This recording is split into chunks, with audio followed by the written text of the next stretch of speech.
Audio Jungle. Audio Jungle. Audio Jungle. Audio Jungle.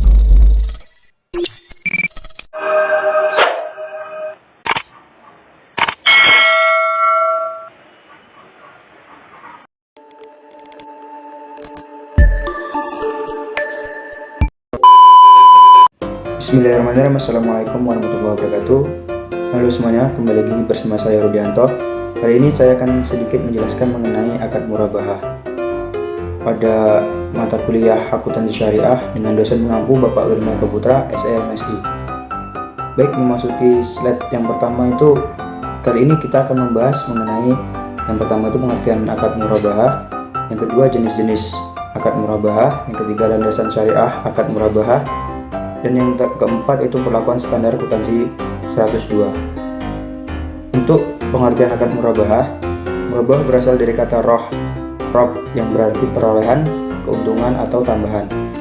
Menurut Muhammad Ayub mendefinisikan dalam murabahah, penjualan harus mengungkapkan biaya dan kontrak atau akad terjadi dengan margin keuntungan yang disetujui. Murabahah adalah akad jual beli suatu barang di mana penjual menyebutkan harga jual yang terdiri atas harga pokok dan tingkat keuntungan tertentu atas barang di mana harga jual tersebut disetujui oleh pembeli. Dalam akad murabahah, penjual atau dalam hal ini adalah bank harus memberitahu harga pokok yang dibeli dan menentukan tingkat keuntungan sebagai tambahannya. Saat ini produk inilah yang paling banyak digunakan oleh perbankan syariah karena paling mudah dalam implementasinya dibandingkan dengan produk biaya lainnya.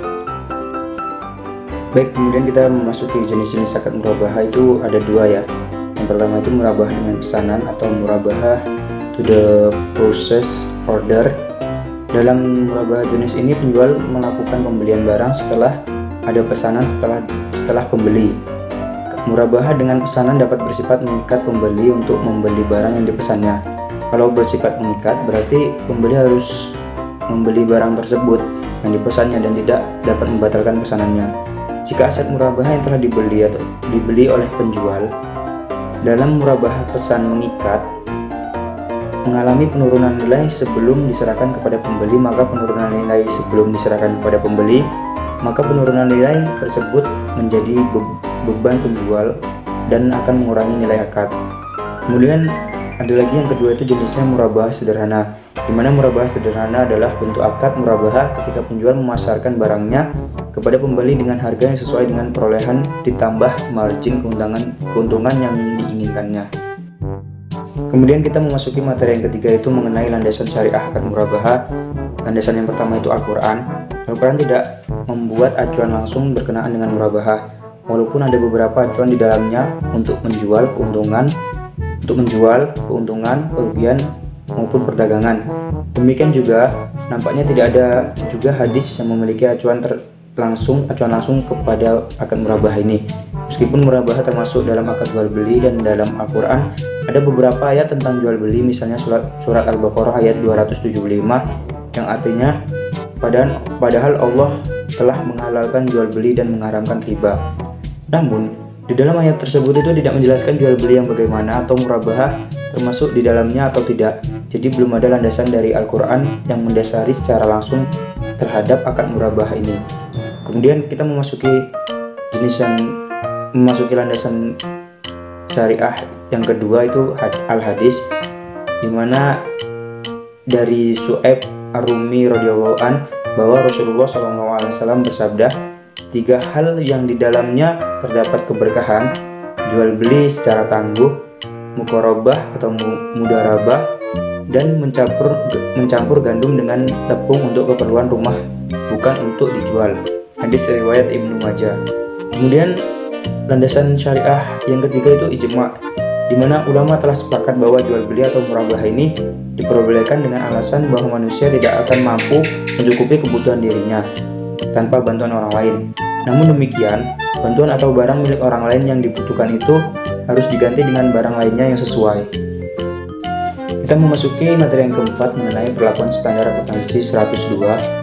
Yang pertama itu ada murabahah dapat dilakukan berdasarkan pesanan atau tanpa pesanan.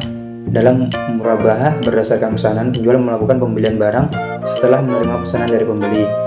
Kemudian ada murabahah berdasarkan pesanan yang dapat bersifat mengikat atau tidak mengikat pembeli untuk membeli barang yang dipesannya.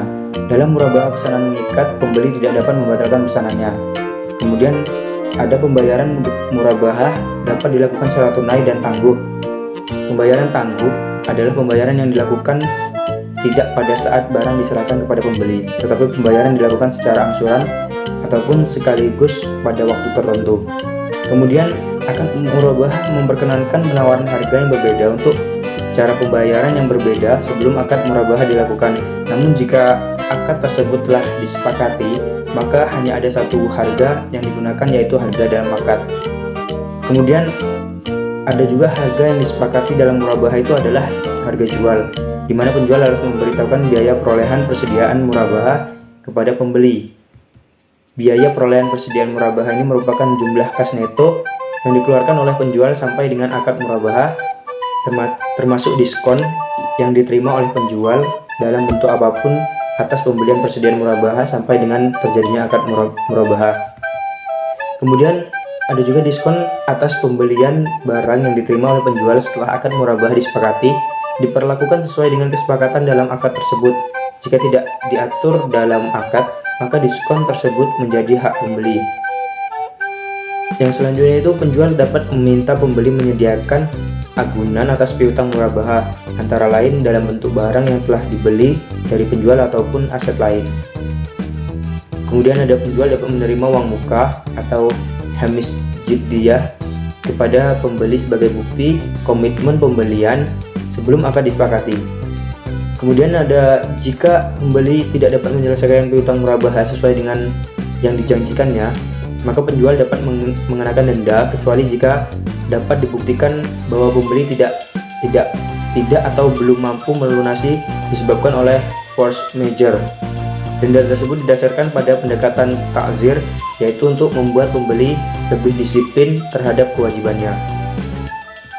Kemudian yang terakhir itu penjual dapat memberikan potongan pada saat terjadi pelunasan piutang murabahah atau memberikan potongan atas piutang murabahah yang belum dilunasi. Baiklah, mungkin itu saja yang dapat saya sampaikan pada pembahasan materi kali ini. Saya akhiri, wabillahi taufiq wal hidayah. Wassalamualaikum warahmatullahi wabarakatuh.